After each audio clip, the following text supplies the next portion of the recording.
Bienvenue mesdames et messieurs, je vous souhaite à toutes et à tous une fructueuse année 2022. Vous êtes à une édition spéciale consacrée à l'ex-première dame de Côte d'Ivoire, Madame Simone Eivé Gbagbo. Au sommet de cette édition, le message amphigène à la nation de cette grande dame oblongue, politique ivoirienne et singulière, avec une terminologie loin d'anthropoïde, mais remplie de prétérictions espétasses. Dans son adresse millénaire et latinisme, Madame Simone Eivé Gbagbo, sans une crampe buccale, a insisté sur la paix, la cohésion sociale, le rassemblement de tous les fils et filles du pays et le retour des exilés tels que M. Charles Blé Goudé et M. Soro Guillaume. Par ailleurs, elle invite tous les Ivoiriens à rejoindre son parti politique et souhaite ses vœux les meilleurs, cajolés à toute la nation ivoirienne. Que Dieu vous bénisse et que Dieu bénisse la Côte d'Ivoire.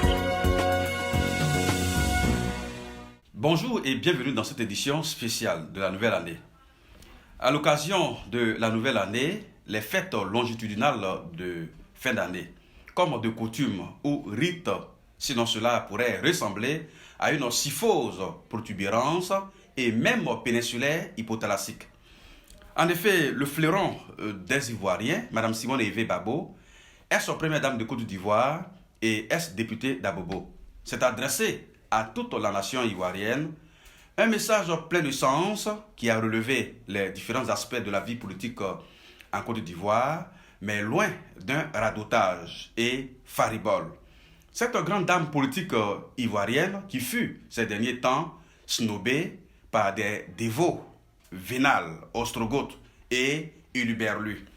Je vous invite à écouter, mesdames et messieurs, le premier chapitre du message archétypal de fin d'année du docteur de l'université, Madame Simone Eivé Gbagbo. Chers amis de la Côte d'Ivoire, l'année 2021 tire à sa fin.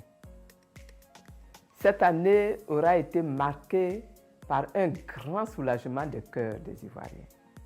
Le président Gbagbo Laurent est rentré dans son pays. J'ai moi-même bénéficié de l'annulation du mandat d'arrêt que la CPI avait délivré contre ma personne.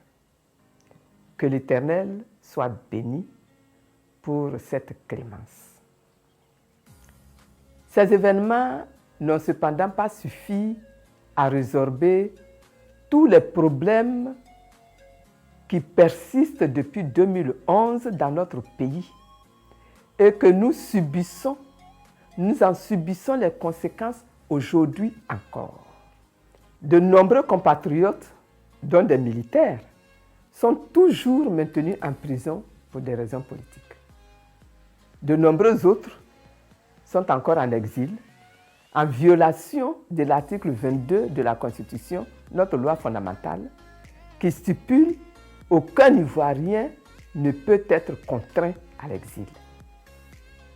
En français dialectique et maïotique, l'ex-première dame de Côte d'Ivoire, Simone Eivé Gbagbo, invite le pouvoir en place en ce qui concerne Guillaume Soro et ses compagnons à desserrer l'étau de sorte que ses nombreux soutiens et parents puissent retrouver la paix du cœur, sans oublier Charles Blé Goudé qui vit aussi une situation tarabiscotée alors qu'il a été rabiboché par la CPI. Le ministre Charles Blé Goudé, bien qu'ayant été acquitté et libéré depuis le 31 mars 2021 par la CPI, a toujours toutes les peines à obtenir des autorités ivoiriennes un passeport qui lui permettrait de regagner son pays. Même en ce qui concerne Soro Kibafori Guillaume, le pouvoir devrait envisager de desserrer l'étau, de sorte que ses nombreux soutiens et parents puissent retrouver la paix du cœur.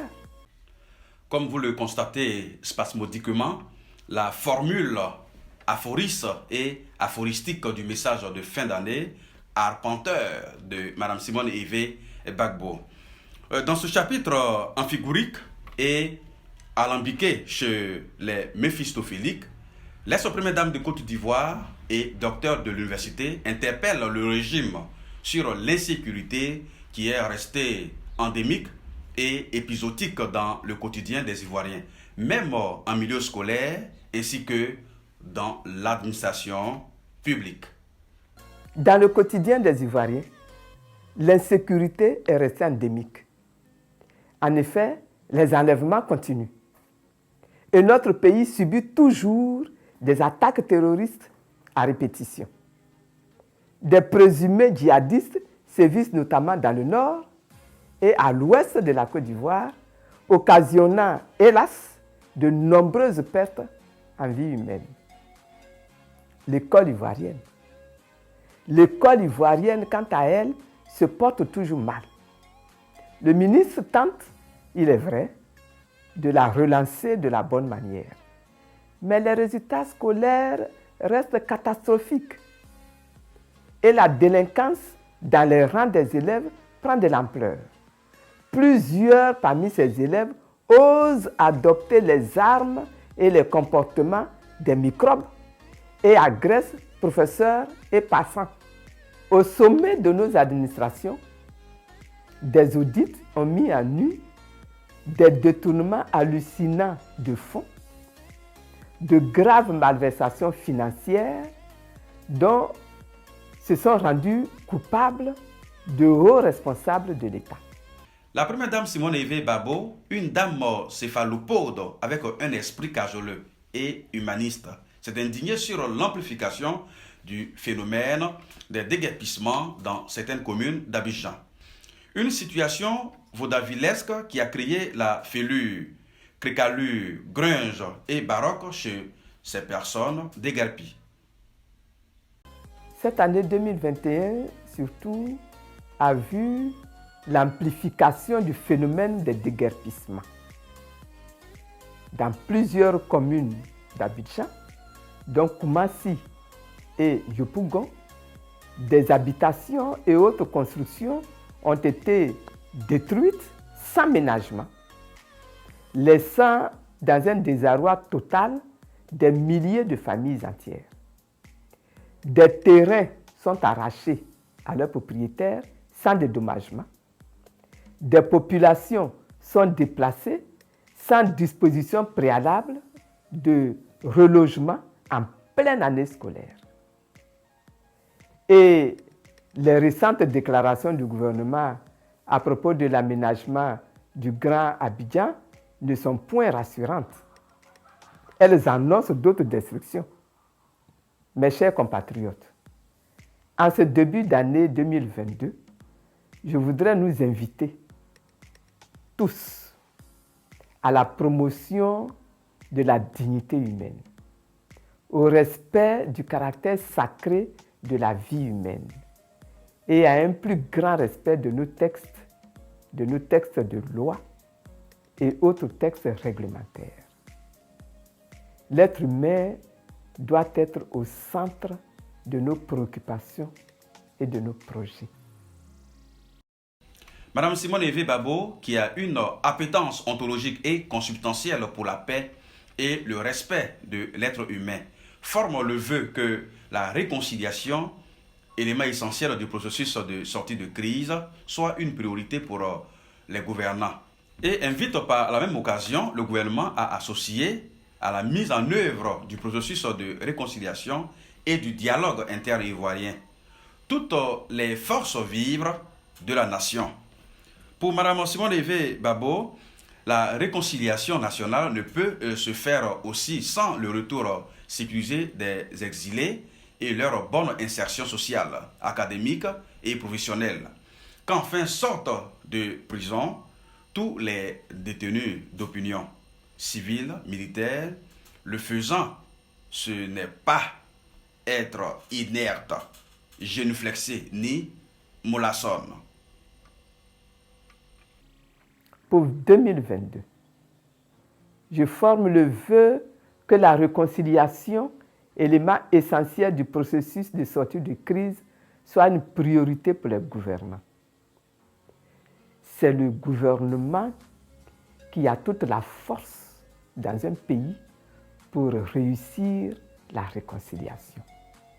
C'est pour cela que j'invite le gouvernement a associé à la mise en œuvre du processus de réconciliation et du dialogue inter-ivoirien toutes les forces vives de la nation, partis politiques, organisations religieuses, chefs traditionnels, chefs coutumiers, dépositaires de nos us et coutumes, organisations de la société civile, leaders d'opinion, et que dès 2022 s'ouvrent les discussions en vue des réformes des textes et dispositions électorales.